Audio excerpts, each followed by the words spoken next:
All right, so let's talk about knee health. I want to give you something that you can do that really helps give you longevity in your knees. I tell a lot of patients, your knees are kind of like tires on your car. If you use them a lot, they're gonna wear out. But there's certain things that you can do to make sure you're not wearing them enough.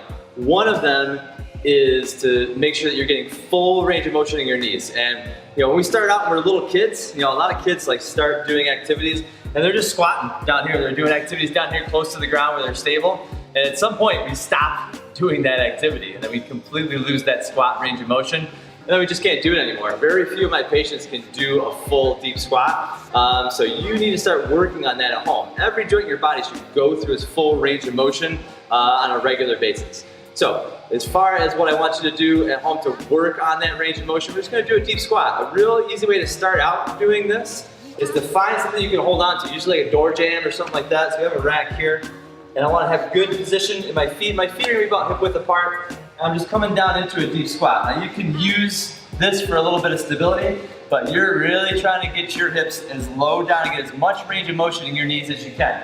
And you can hold on to this right here. There's some really common things that patients are gonna do when they get in this position, and they make compensations. So the big ones are this: when they squat down, their heels come up off the ground because they don't have good dorsiflexion range of motion down here.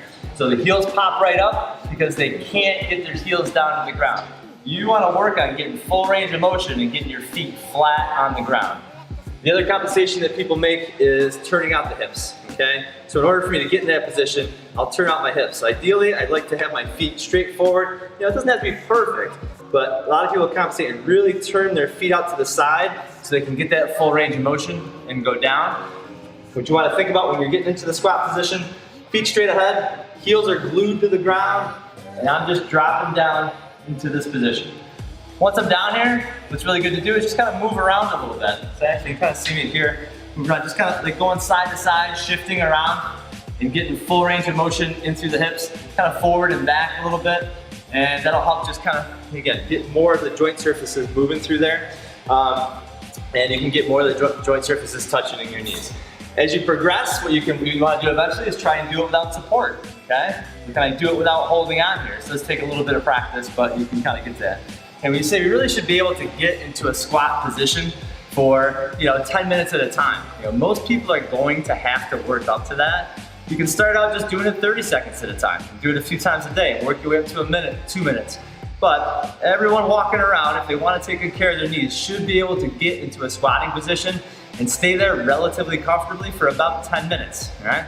That's gonna be tough, but you can definitely work your way up to it. So try this out at home. Start easy, okay? So don't start trying to do 10 minutes and kill your knees and then give me a call all upset. But really just work on kind of getting that squat position, use the rack here, and start getting comfortable in this position. If you have any questions on that, just hit reply to this email and we'll get them answered for you. Thanks.